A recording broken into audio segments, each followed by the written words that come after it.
Bingo Blitz rules. If your bingo has ads in it, That's not a bingo. if it doesn't have the coolest tournaments, mini games, and the most breathtaking design, Nope, not a bingo. if your bingo moment makes you feel so excited that you just want to burst in joy and scream out loud, bingo! Sorry, so you're playing... Bingo Blitz? Now that's a bingo. Go for a world of excitement with Bingo Blitz, the #1 free bingo game. Download Bingo Blitz and play for free. Now that's a bingo.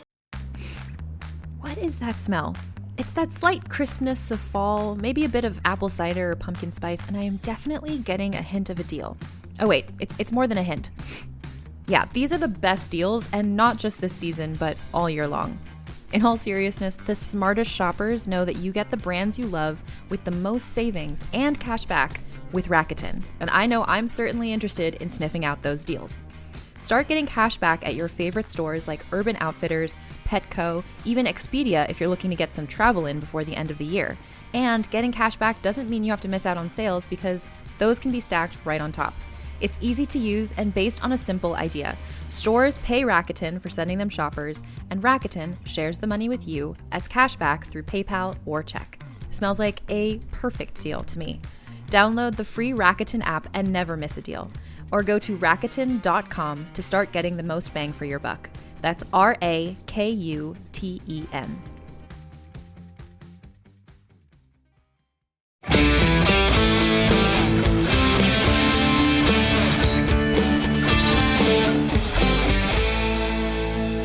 In 2005, two brothers hit the road to fight monsters. That road has led them to fighting demons, angels, and saving the world. It's a journey that is taking them to heaven, hell, and back. But they aren't done. Join our journey as we go episode by episode, following the adventures of Sam and Dean Winchester. We break each episode down with the writers, producers, directors, crew, and actors to bring you the behind-the-scenes stories of how this legendary TV series was made. That guy right there, that's Rob Benedict. He played God and Chuck Shirley. Hey, and that guy there, that's Richard Spade Jr. He played Gabriel, Loki, and the Trickster. And P.S., he directed a bunch of episodes, too. Now, while we are insiders, we're also outsiders, because we're not experts. This is our first time watching the entire series, all 327 episodes. Rich and I have met many of the fans at conventions around the world, and we are deepening our understanding of why you all love this series so much. Because it's really good. Yeah, it is. Now, listen. There will be spoilers, so consider yourself warned. And thank you for joining us on this trip we call Supernatural Then and Now.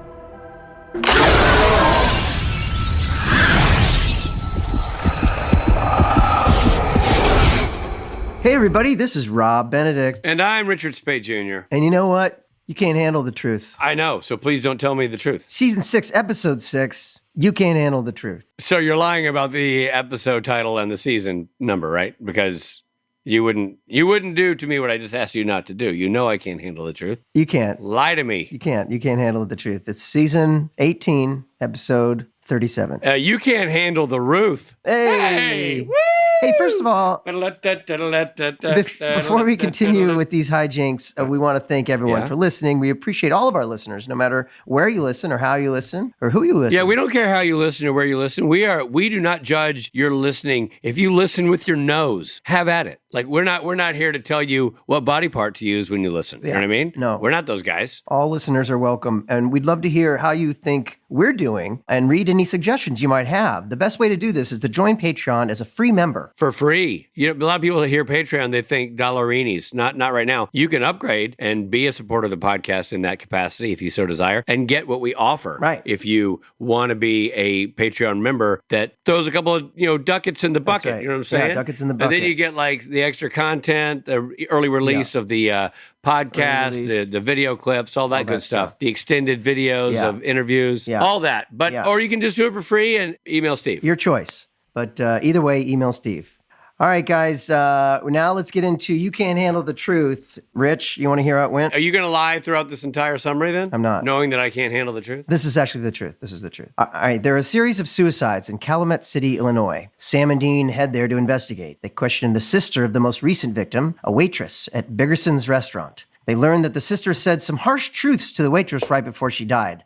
I just have to say, like, when people tell the truth in this episode, it's horrible truth. No one says, like, hey, I've always liked you. You know what I mean? No, the truth is brutal. So the brothers also look into the death of a dental patient who, while under the dental chair, confessed to his dentist that he was sleeping with the dentist's young daughter. That is a awful scene. sequence. Awful scene. I mean, because, I don't mean for the grossness, but I'm like, did they have to make the guy a pedophile? I know. Like, I felt like, am I wrong in saying it definitely felt... Unlike an unwelcome advance. Yeah, yes, Didn't exactly. feel like we're Thank having you. an affair. It felt like he's a creepo. Awful. The truth is horrible. That's what I've learned so far in this episode. That's why the dentist goes nuts, I guess. Yeah. So the dentist then, of course, drills him to death. And I felt okay about that. Me too. Amid all this, Dean asked Bobby to investigate what might be causing Sam's strange behavior. They theorize that Sam might have brought back a piece of Lucifer with him. Or that he's a doppelganger, like me and Rich. Exactly. Dean wants some time to himself, so he continues the investigation on his own. He links several of the deaths to a music store, which used to house an ancient horn, but it was recently stolen. Rob, you got an ancient horn, don't you? Well, as a matter of fact, Castiel shows up at the scene and explains the artifact is, in fact, Gabriel's horn of truth. Yeah, damn right it is. So, Step aside, everybody. That be my horn. this Richard's horn, as we call it, is one of the weapons missing from Heaven's arsenal. Would it kill them to put Gabriel in the episode about his horn? I know. Like, I thought that. But I saw that. I'm like, really? I had a phone at that point in my career. Yeah, well, They could have called me. I'd have shown up. And if I was in every episode that they mentioned God, I'd be in a lot of episodes. you'd have a nicer I'd have microphone. a nicer microphone, a nicer Wi-Fi. However, this has nothing to do with what's happening in Calumet City. We just got a good picture of Gabriel's horn. Yeah. Dean is frustrated that Castiel seems to show up when it's of interest to Heaven related issues. Dean mutters to himself, I just like the frickin' truth, unknowingly invoking a truth incantation. He shouldn't have said that. And so people start revealing the truth to Dean, no matter how dark or weird. A bar waitress tells him she's been snorting Oxy all day, like Rich. And Bobby overshares about being a huge Tori Spelling fan, like Rich. Like Rich. Even Lisa gets harsh with Dean and breaks up with him. When Dean confronts Sam about the vampire thing, Sam denies that he just watched and says he'll always have Dean's back. By the way, is anybody disturbed that Dean is slamming whiskeys at noon? Oh my God. Like, yeah. I know the woman's snorting Oxy, but no glass house there for Dean Winchester. He's got a bit of a problem. I know, big time problem. Doesn't he do 3 shots of whiskey in the course of the scene? Yeah, that's just in the bar, but he had a beer earlier. Yeah. You said to me this weekend when I had a beer at noon, you said, hey, that's an amateur move. You're going to be tired by 3. I know, because you were exhausted. And I then said, I was exhausted. What did I say to you? Yeah. And what did I say to you? I said, you either got to keep drinking or take a nap. So you kept No, drinking. I didn't either. I didn't drink or take a nap, so I was just tired. And Dean is going to be really tired. Yes. So, meanwhile, Sam, too, has been investigating on his own and has discovered that several of the victims' bodies are missing from the morgue. That's weird, by the way. Yeah. He also finds out that the first victim had summoned the truth goddess Veritas. Didn't you think that the guy working the morgue was a little shady, though? He's like, they disappeared. Like, he's whispering. Yeah, I thought he was Like, guilty. they're gone. I thought he was They guilty. disappeared. And I thought that the little guy at the horn shop was kind of guilty looking. I thought the guy was a horn shop, although I did at the end realize he does appreciate a quality horn. You know what I mean? And I wonder if he would be impressed that you can blow your own horn. Well, I have a question about Gabriel's crooked horn, but that's another podcast. So he finds out that the first victim had summoned the truth goddess Veritas and that the goddess was now living in Calumet City, posing as a local news reporter. I thought that was a little like Dean is like Columbo with that, like, well, and who in the modern times is like a goddess spreading the word?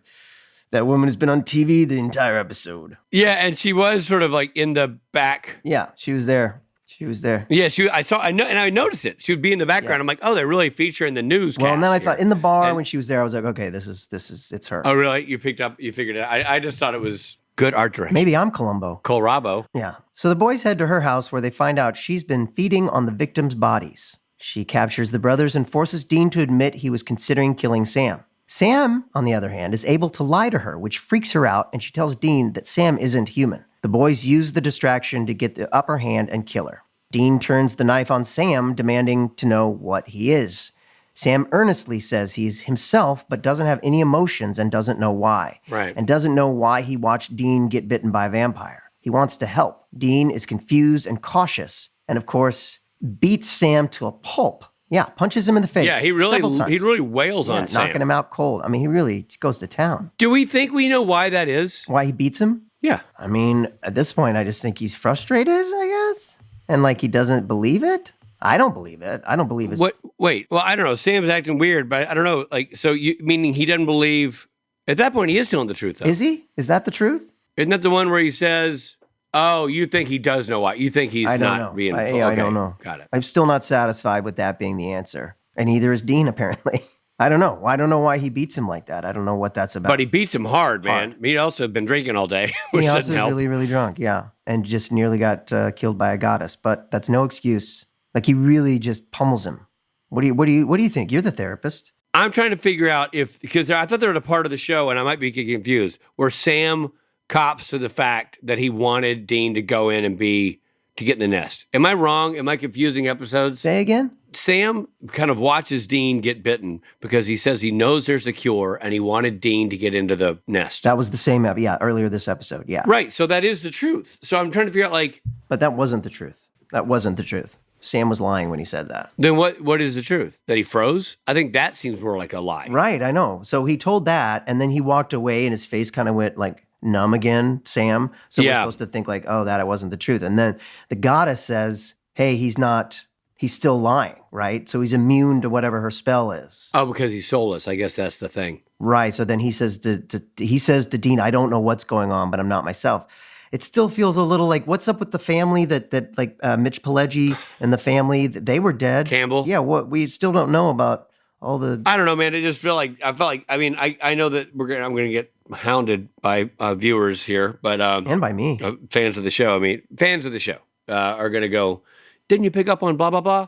But I just thought Dean's reaction was a lot. Oh, that was extreme. And that's why I thought maybe he thinks he's trying to beat the devil out of him or something. I don't know. I don't know either. I guess we won't know until we know. Yeah. Well, it's time for Rob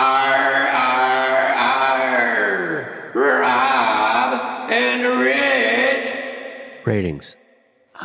What do we think? Look, I think I liked this episode. We haven't really commented on like or not like. I liked this episode. I thought the young lady in the opening, who was the waitress, getting berated, really was really good. Yeah. And I watched her journey. Yeah. And I thought the lies they came up with for her were good. Meaning, it was like you're a 3 and she's an 8. Like stuff that would be really painful if you're a young person, and it just seemed to be vulnerable. Yeah.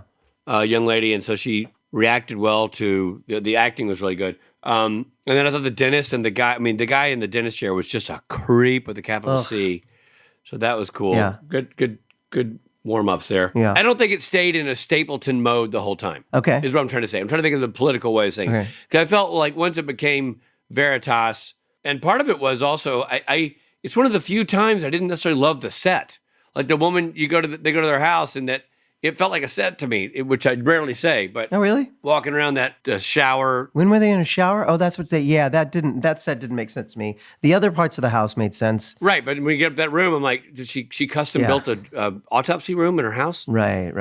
I will say that I thought the one effect that I thought was really cool that stood out to me was when she turned around to Sam and had a cat face or something. Oh, yeah. I was a jump scare. That got me. And I thought she did a nice job, the Veritas lady. She was great. Yeah. So I'm giving this one the solid, almost all the time, this is how he looks, Rob Benedict. Oh, wow. Like right now. I'm going to go with the Rob Benedict, which is like a nice beard, solid beard, clean, tidy. You put a lot of effort into it. It suits you. It's not the big... massive Stapleton. Like it's not carrying that much weight. Thanks, dude. Stapleton has a huge beard. Your beard is good. Your beard is a solid. Like this episode was really good. It was a solid episode. I even though I don't understand why it's fine. It's passable. Stop. It's not. Even though I don't know why Dean was beating up Sam. Jensen and Jared were really good in that scene. Absolutely. You know what I mean? It was really well done. No, so I'm going to the Rob Benedict, solid. Mm-hmm. Thoroughly enjoyable, no complaints. But he's no Stapleton. Just this side of Stapleton. Yeah. He'll never be Stapleton. Well, for me, it's good to know. I fit somewhere between forgettable and Stapleton. There's the title of your autobiography. So I just going off everything you said, I agree with everything you said. I think all the acting in it was great. I think I think Jared is doing a great job of like being sort of subtly not Being a weirdo. not Sam enough to make us go, I don't buy it either. I do think Dean's flying off the handle a little bit. He's definitely drinking too much, even for Dean. Yeah, man. Do you think the drinking too much is on purpose? Like, is that going to come back as a thing? I don't know. It should. It should. Yeah. And I think that I thought Veritas, that actress, was really good, very believable. And I think Eric and Nicole, the writers, had a tough job because you're weaving in this very big plot line of if Sam telling the truth into the story of the week, which is the truth serum thing. So I thought that was really well done, well woven in. Right. It actually felt like a long episode because I felt like it packed a lot into the episode. Anytime you have a big overall story arc happening and a killer of the week, it feels like a lot.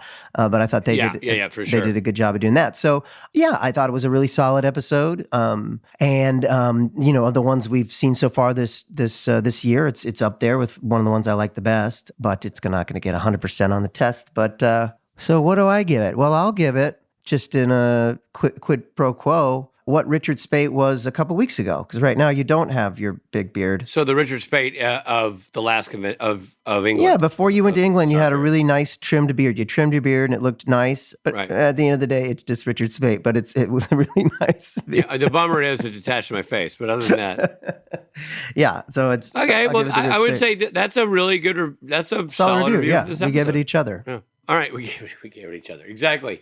Well, it's good that we gave it each other, because that means we have much to discuss with the writers who are our guests, man. Eric Charmelo and Nicole Snyder served as writers and producers on Supernatural for 4 seasons, however, not sequential seasons. They were on for season 6, left to make the CW series Ringer, and then returned for seasons 9, 10, and 11. Eric and Nicole wrote the film Perfection, and also wrote and produced the NBC series Midnight Texas. And here's our conversation with Eric and Nicole.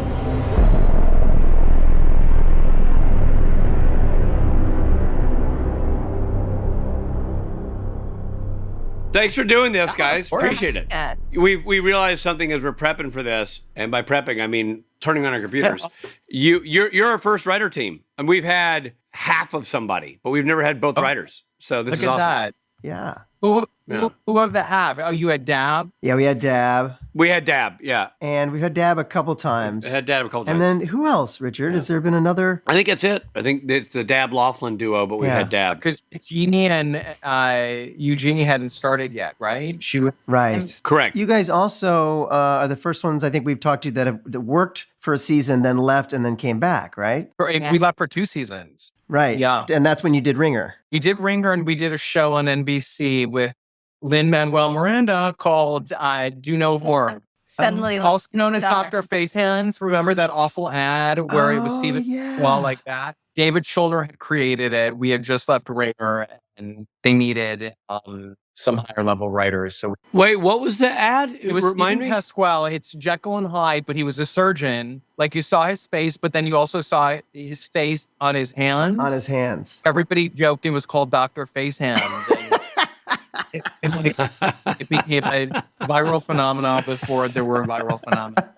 Trendsetters. Well, you beat the rush. All right, well, let's start at the beginning. How did you get your start as writers, and how did you become a team? Well, Rob, we went to a school called Northwestern. Heard of it. Look at that, you guys. I studied writing. Eric did not. But then he decided that writing was better than being a doctor.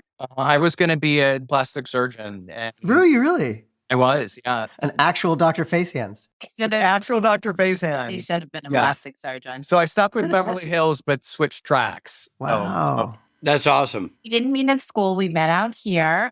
We were both working day jobs, and we weren't necessarily looking to write as a team, but we became friends instantly and just started writing a feature script together. And between our day jobs, it took us a full year to write one script. Wow. Of course. And this will date us, but like our common points of interest were Courtney Love and Chasing Amy. Oh my God. They were like, we the perfect writing partners. I love it. That's awesome. Yeah. That's a snapshot of the times for sure.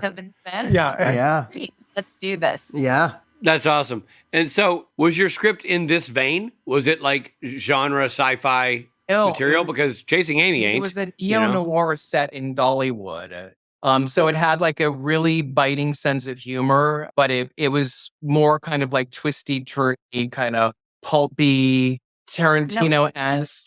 Noir. And that's actually why, according to Sarah Gamble, why we got hired on Supernatural, because she wanted season 6 to be a noir and she wanted noir writers. Wow. Interesting. So I have to, just to follow up on a detail for that, and also a lot of our listeners aren't in the industry. Can you explain what does that mean to be a noir writer, or noir specifically? You explain. Oh God. I mean, they're generally murder mysteries where there's like a mark, there's a femme fatale, like there are certain tropes. Like you look at Maltese Falcon, you look at Double Indemnity. Double Indemnity, all of those kind of like Hitchcockian, kind of twisty, turny thrillers. Mm-hmm.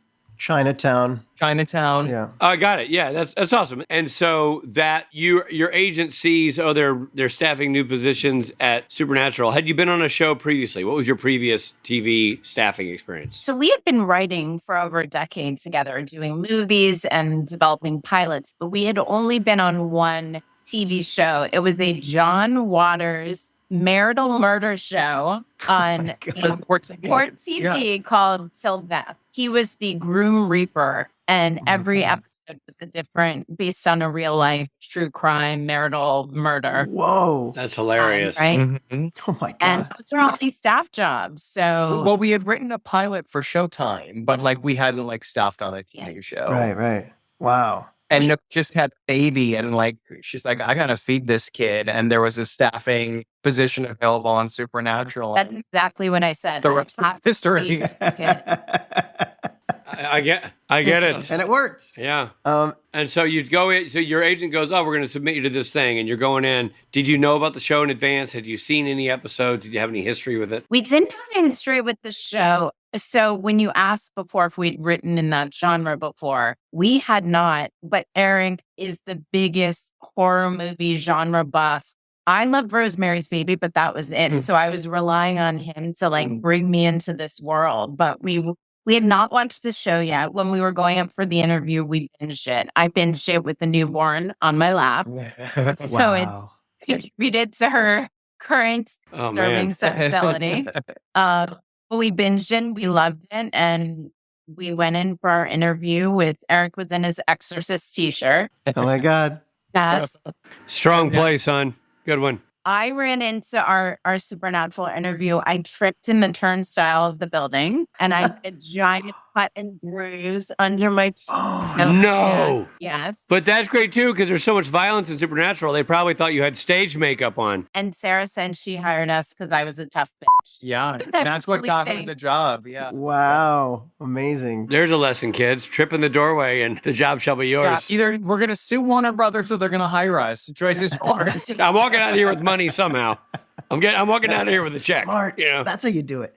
So You Can't Handle the Truth is your first episode, right? And how did the story come together? Because it's credited as story with the both of you and David Reed. How does that work? I mean, when you're like any writers on the show, you kind of like pitch ideas for episodes. And I guess they had an idea a couple seasons back about, I guess David Reed had pitched Gabriel's horn of truth, like the actual angelic horn that like forced people to tell the truth, but they couldn't like crack the nut. And somehow it kind of circled back to that. And we started talking about it. And that's how that idea kind of came to fruition. Right. So when the idea specifically, a bit of the horn's a bit of a MacGuffin, right? Because it's really Veritas. It's a whole different driving source. Is that how you crack the nut, so to speak? You're like, what if we think it's that, but it's something else? I think so. I think the idea was nobody understood how to kind of like make the horn work. And we're like, well, what if that's just a red herring? So, and that started to kind of get other ideas in the mix. I don't know, up until that point, they had done 1 or 2 episodes with gods or goddesses, but it wasn't something that the show had explored a lot just yet. Yeah. It seemed very timely. Looking at it now, I feel like that style of journalism was new at the time. Or like the whole like Maury Povich shows of like, we're going to get to the real truth that we see ad nauseum now. That it felt like that would have been a timely show because we were phasing out of the Cronkite and even out of the 24-hour news cycle, which was still very prevalent, but it wasn't. When it was Bernie ducking under desks in Iraq, it still felt like news, and then it was transforming into gossip or where you want to sensationalistic journalism. Yeah, right. That's the phrase. And so I think it's an interesting way to take that to hide her in plain sight. And where the anchor is actually a bit of a personality, and kind of this face that you constantly see. We like that whole bit where you kind of see her on the TV in the background and come to find out that's who you should be focusing on. Yeah, I didn't see it coming. When Rob and I talked about it, I'm like, I just thought that was just, part of the ambiance of the place. So it was a good reveal. So what was it like? You're showing up. It had been, I know you weren't there in the Kripke years, but there was obviously a change of the guard. I mean, he was, our first season was his last season. Okay. So you... showrunner, but he was there. He was in. So with Supernatural, all the writers would gather in the room the first 2 weeks of the season, and you would go off and break your own episode, but then you would have to go back in the room and pitch it to Bob, Sarah, and Eric. So that was our first season, first episode. Got it. We're like, we have to pitch to Eric. And, we heard all these things about how he could be scary or he could shut down your ideas instantly. And he was nothing but amazing to us, truly. But that first episode was scary. Yeah, I bet. Oh, I'm sure it's super intimidating to pitch to all three of them. But Eric, for sure. So that's actually cool. So it wasn't a cold break. I didn't know that. I thought when Eric was done, he was done and on paper only. So he was still three-dimensionally in the space helping guide the show. Our offices were right next door to one another, and he'd often come and knock on our door and tell us to be quiet. But it was the walls were paper thin. That's amazing. That's hilarious. And so was there an idea in the writer's room that you were sort of, was the idea that you were sort of almost like, because watching the season, we're still early in the season, we're trying to get like it feels almost like a new show in a way. There's, because the season starts with, Jensen kind of married up and Sam not acting the same.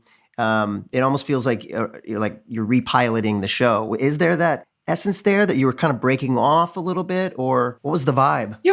They averted the apocalypse, and like this was Sarah's first year as showrunner. So like, I do think there was kind of like fresh blood, and with fresh blood, you kind of want to establish new trajectories and kind of new stories to tell. So I do think there was kind of like, it was like Supernatural 2.0 season 6. Right. That's what it feels like. Yeah. We were talking about putting Veritas on the news and how she was part of the backdrop of the show for a lot of it.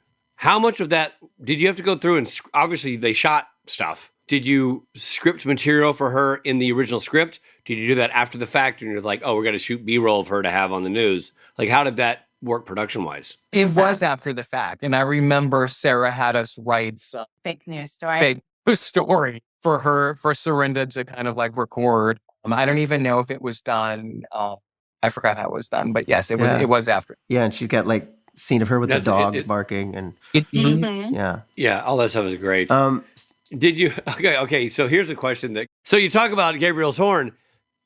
No, Gabriel? It never occurred to you like maybe he should show up and take his horn back in his case and leave? Sorry. Darn it, man. I could have made a cameo with my own horn. Hey there, this is Richard Spate, and I hope you're enjoying this episode, but we need to pull over for a second for some messages.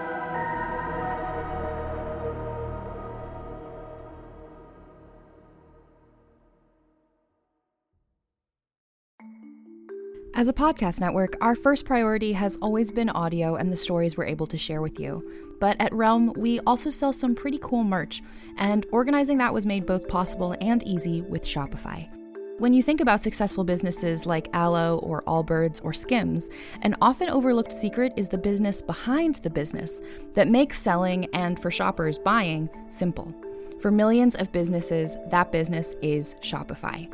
That's because nobody does selling better than Shopify. It's the home of the #1 checkout on the planet.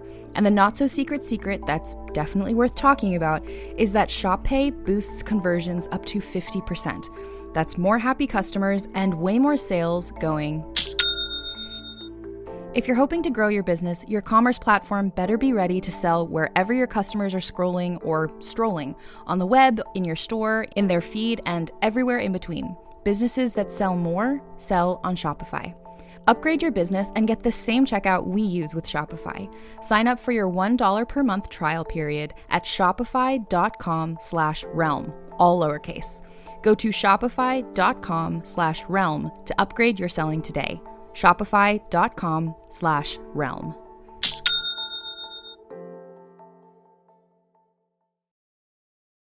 O72. V1. Bingo! Oh, no big deal. Just want a bingo. You know it is a huge deal? Son of a blitz! Bingo Blitz is giving away a free phone every hour. Seriously, it's Drew. I mean, it's true. Download now. Download Bingo Blitz on the App Store or Google Play today. It's free. No purchase is necessary. 21 or older. See official rules at bingoblitz.com.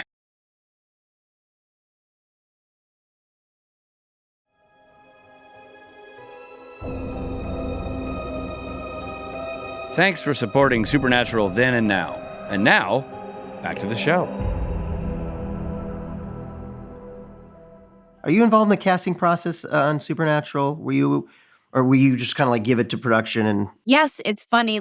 So writers didn't go up to produce their episode, but anything that was prepping for the episode in LA, we would be involved with.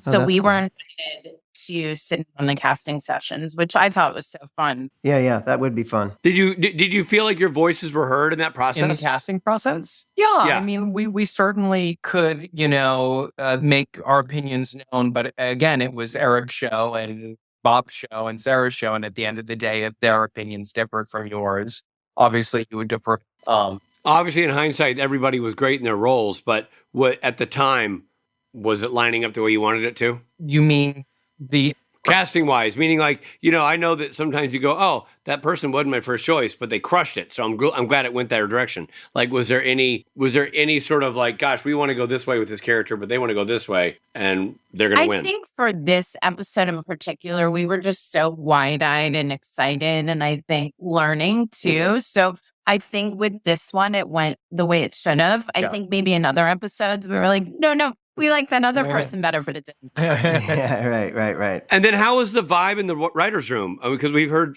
it's a new, yes, Eric's there, but still Sarah's now the showrunner. I don't know what the turnover was, how many more new writers were in there, but how was it being the new kids in a show that's been on TV for 5 years, by the way, which is a solid run. So how was that transition? There were three new. Yeah, it was Brett, Adam Glass, and us. Yeah. So right, Adam, I felt like 4 of the 8 writers were new, so we didn't feel like ganged up on. So that was cool. Right.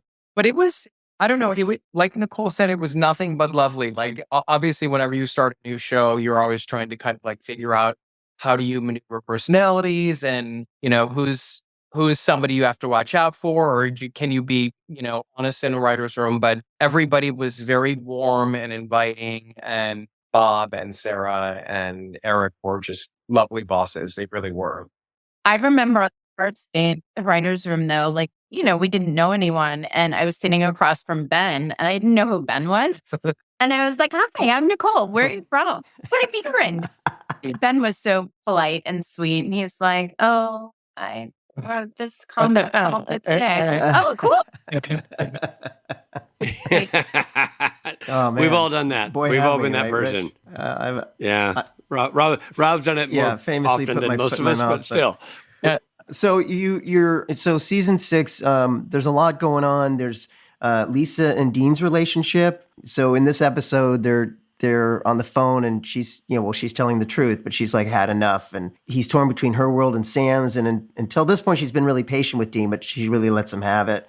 Do you remember? I mean, what I love about what was tricky about this episode for you all, and I think you did a really good job, is you're weaving in a lot of stuff, right? So you've got like Killer of the Week kind of thing happening, but you got the Sam and Dean conflict that's going on, which is pretty intense, and then you're weaving in the thing with Lisa and Dean's relationship. I guess my question is like, is it a challenge to do? Are you consciously going, okay, we got to keep that afloat while also doing this and making it all work together? Well, There was a very tried and true, clear formula into writing an episode. There was always, the monster of the week, and it'd have a certain amount of kills, and you'd have the mystery unravel, you'd have the misdirect, like Gabriel's horn, and then you had what was called the boy melodrama.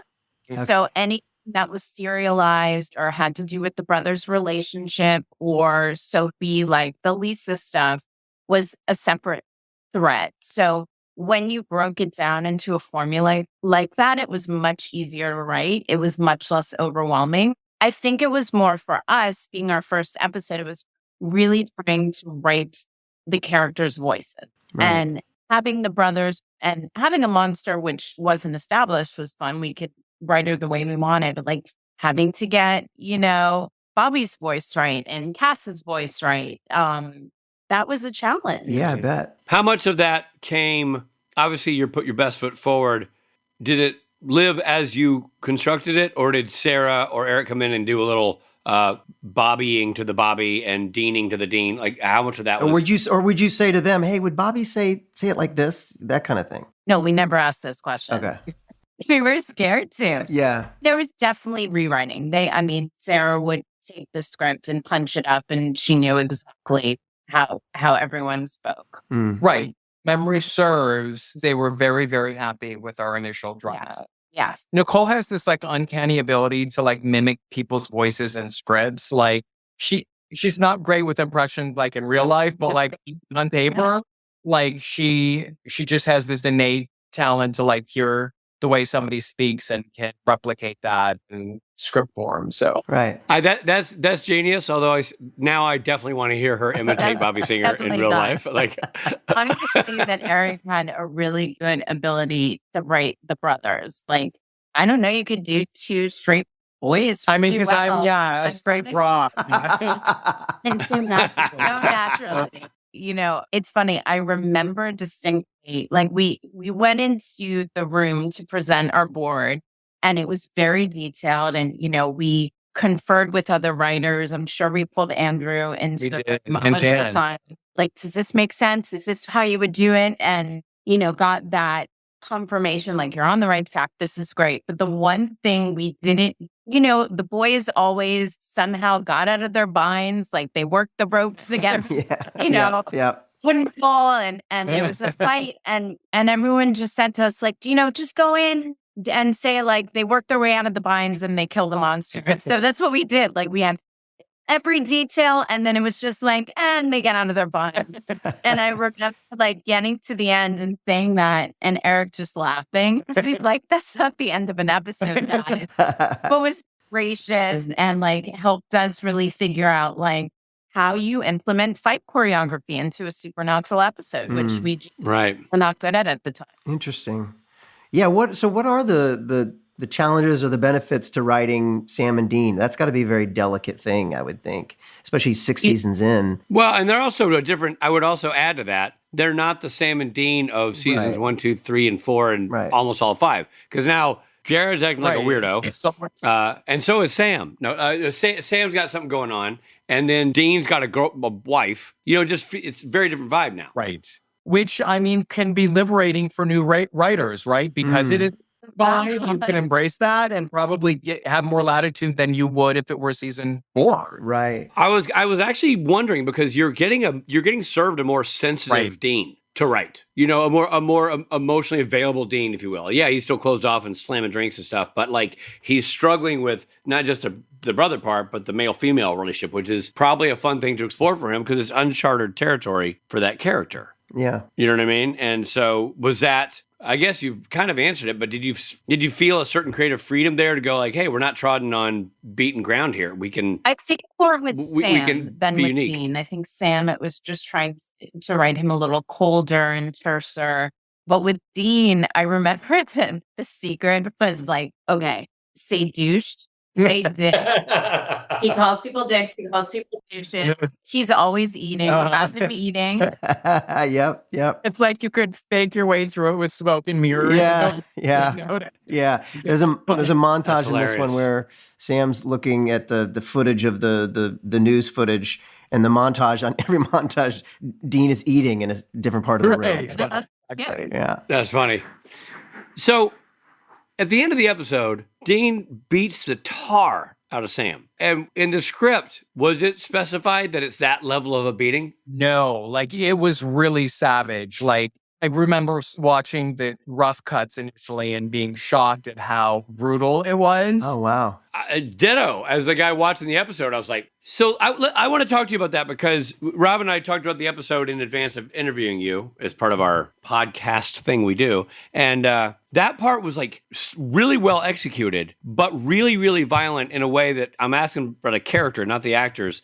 I couldn't figure out what was driving Dean to beat the shit out of him like that. I know he was frustrated, like that he couldn't get the truth out of Sam or Sam's acting so distant or a combo of both. But as the people who wrote this, what is that motivation? Even though you didn't see it being such a brutal beating, what was the motivation of Dean in that moment? Well, I think it was the opposite of what you expected, right? Sam sort of comes clean with him saying he needs help and he's admitting he's not right. And you think there would be relief from Dean, right? Like, oh, my brother's, but he knows something's off more and it's just does a very Dean thing and uses his fists and uses it on his brother. Yeah. And he just lost Lisa, right? Lisa says, as long as Sam is around, I can't be with you. Right. Yeah. There you go. There's a little piece I didn't put in there. Yeah, for sure. Sense. Well, it's, by the way, I love it. I love the turn. I love and I actually like that there's a couple of extra hits in there that it's not just one. But as it like went on and on and on, I felt like it was like Steve Martin pouring coffee out of a bag. I'm like, wow, it's just going to keep going. He's just going to there's going to be a hole in the floor. He's just going to be punching him down.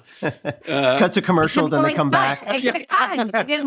Yeah, man, it's really. Yeah, but I mean, it gets the point across. So in the seasons that you've written, that you wrote for Supernatural, was there a favorite character that you had or that you enjoyed writing for? It stood out. I mean, Bacon had to be Donna Hanscom, right? Yeah. That was you guys. Yeah, it's my married last name is Hanscom and Eric's mom's name is Donna. Amazing.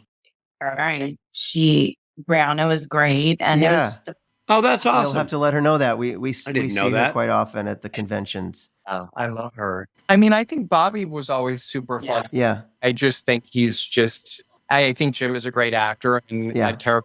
I also thought Balthazar was super fun. Oh, yeah. Like really bitchy dialogue for me. It was just really fun. Yeah. So. We called out your Jim Beaver dialogue specifically being great in this episode. Talking about the pedicure.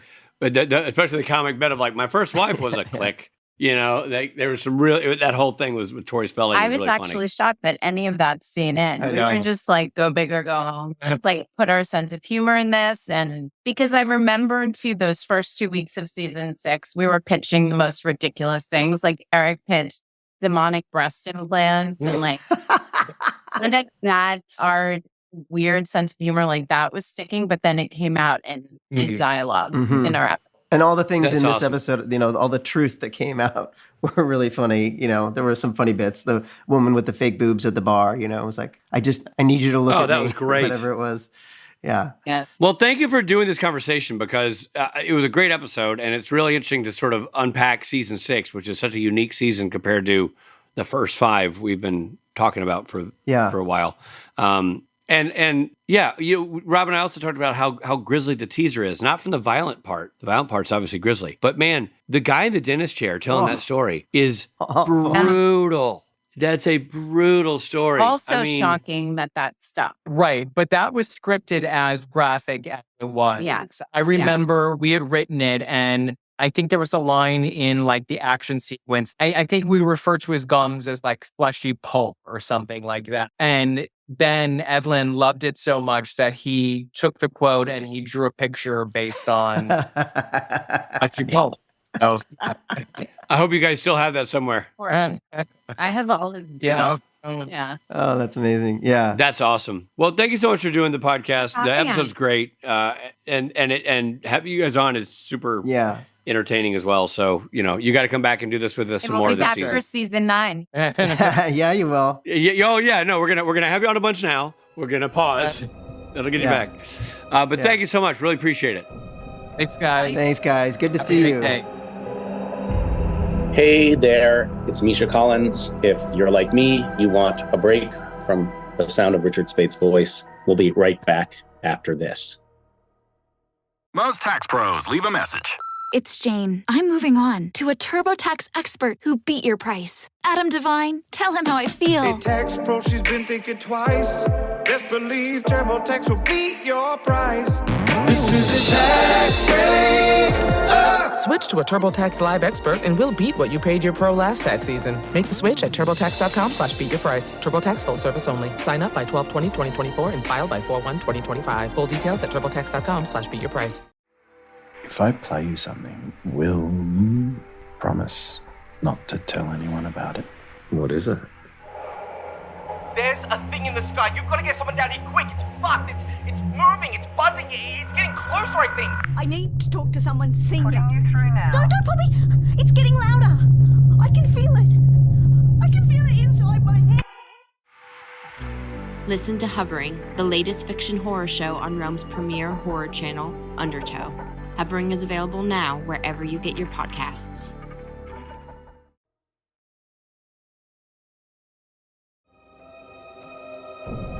Hey, guess what? We're back. That was a great interview, and I have a question. First time interviewing a writer team, am I right? Yeah. We've written one person of a writer team, and never both of them. We've written? One person of a writer team? Interviewed. We wrote a letter to half a writer team. It's our first time having both writers of a writer team on. That was awesome. But a cool perspective on the whole thing, absolutely, man. And obviously they wrote a great one, so super glad they could join us. Yeah, same. And now it is time for mythology. Veritas is the Roman goddess of truth. In Roman mythology, she personifies honesty, integrity, and virtue. Her name, Veritas, literally means truth in Latin, and it's from her that the English word verity, meaning truth, is derived. So it's the reason why a lot of people call me Old Veritas. Nobody calls you that. Veritas is often depicted as a young maiden, pure and unadorned, reflecting the idea that truth is simple, direct, and uncloaked by deception. In some... By the way, Robbie's nickname is Deception. In some representations, she holds a mirror symbolizing the self-reflection needed to find the truth. She was believed to be the daughter of Saturn. And now the penis of Richard. I'm sorry, the horn of Gabriel. The horn of Gabriel refers to a symbolic trumpet blown... Oh, man. You wanted this one. Have at it. The horn of Gabriel refers to a symbolic trumpet blown by the Archangel Gabriel in some Christian traditions, signaling the end of the world and the start of judgment. Or I hear a lot of judgment in your laugh. Or just another Friday night for Richard's fate. So listen, it may be true that I have a symbolic trumpet that I blow. But I wouldn't be laughing if I were you, because you always brag that you can play the slobbering blues on the meat horn. So we're even. I never said that. Oh, man, that's good. I mean, honestly, I'm almost bummed for you that I'm not the Archangel Gabriel, because you would have really gone to town with that. I think you had a good laugh. I believe. That was good. All right, are you ready for fun facts, sir? I am ready for fun facts.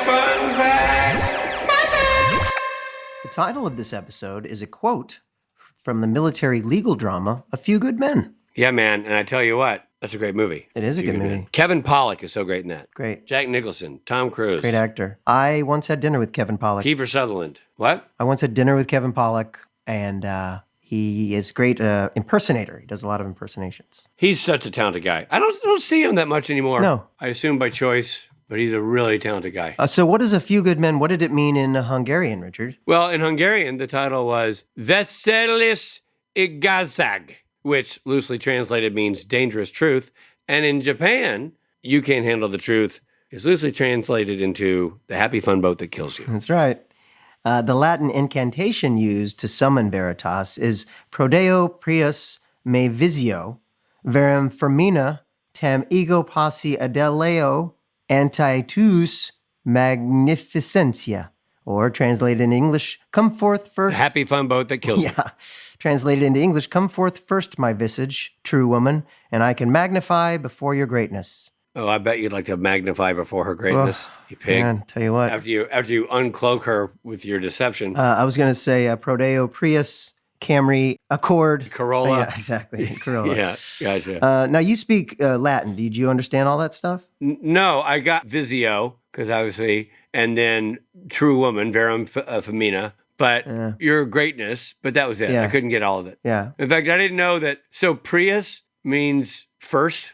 It must mean first. First. Prius. Yeah. Yeah. There you go. There you go. First, Solves the first a lot hybrid of questions for us about everything. There we go. The tongue Veritas eats. Ooh, I want to know this. Was made of sashimi grade tuna. See? I'd like an order of tongue. Yeah, that's good. That makes sense. I was wondering that. I was like, what is she eating? A little spicy tongue on crunchy rice, you know? But a good piece of sushi tuna. And as a trained professional, I knew she was not eating an actual tongue, but as a viewer of the show, I still thought it was gross. It was gross. Well, and the flavor of the episode is truth. So what do you have, if you were under that spell, or if I was under that spell, what would you say the truth to me? Well, the truth is, I'll tell you the truth. I can't not tell this truth. I enjoyed the episode, and I enjoyed doing this podcast about the episode. Same. Why did I say that? Yeah. Rob's acting weird. He's being honest. Yes. Another good one. Another fun one to review and discuss. Great guest. What can I say, guys? We checked all the boxes. Good job. Boxes checked. High fives all around. High fives. All right. We'll see you at the next one. Yes, we will. This episode of Supernatural features Jared Padalecki as Sam Winchester, Jensen Ackles as Dean Winchester, and Misha Collins as Castiel. Guest stars include Jim Beaver, Cindy Sampson, Serinda Swan, Michael Chase, and Ingrid Nilsson. You Can't Handle the Truth was written by Eric Carmelo, Nicole Snyder, with story by Eric Carmelo, Nicole Snyder, and David Reed, directed by Jan Eliasberg. Editing by Tom McQuaid, music by Christopher Leonard. Executive produced by Sarah Gamble, Robert Singer, and Eric Kripke. The episode originally aired on October 29th, 2010, 2 days before Halloween. Hey, this episode of Supernatural Then and Now was hosted and executive produced by Richard Spade Jr. and Rob Benedict. Produced by Stephen Hine, written by Stephen Hine and Haida Holscher. Edited and associate produced by Trey Booty. What's up, Booty? That was the horn of Gabriel. Still blowing it, I see. Music provided by Tim Wynn. The episode was recorded with the help of Sonic Fuel Studios. This podcast is from Story Mill Media. Follow the podcast on Instagram and TikTok at SPN Then and Now. Become a member of the podcast to get early access, chat rooms with other podcast fans, and video interviews at patreon.com/SPN Then and Now.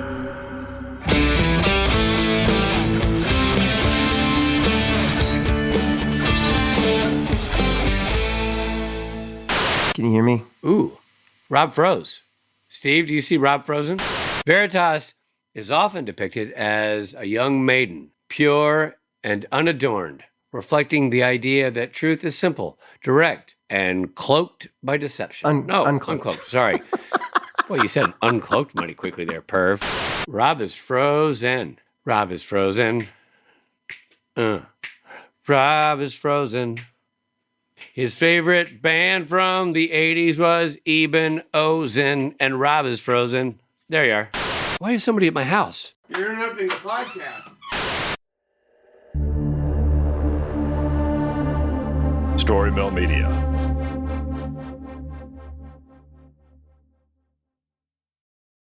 Welcome to Sagas of Sundry Goblin Mode. It's a brand new fantasy series that uses tabletop role-playing games to tell an ever-evolving story.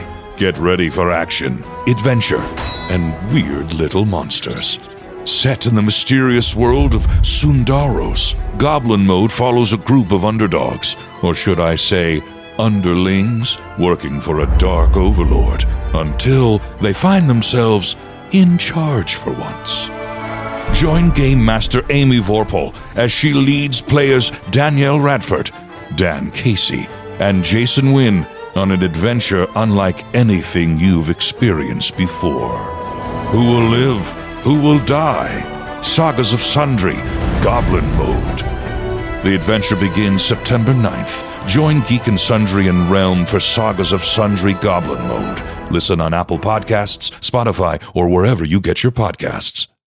Greetings, adventurers. Today we're excited to introduce you to a new story, Dark Dice, a horror podcast that blurs the line between actual play and audio drama. where the story is determined by the roll of the dice. 6 adventurers embark on a journey into the ruinous domain of the Nameless God. They will never be the same again. One of the players is not what they seem after a doppelganger, a creature that can assume the form and voice of whatever it kills, infiltrates the team.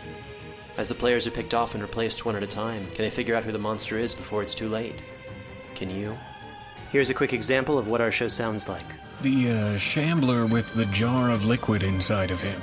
Soren Arkwright let loose an arrow that cracked the glass, passing through the spine of the creature. The shambler still managed to maintain its forward momentum, but stumbled as it eagerly tried to bite and swipe at Soren, landing near his feet. As Jeff Goldblum has now joined our cast, Dark Dice is available however you listen to podcasts.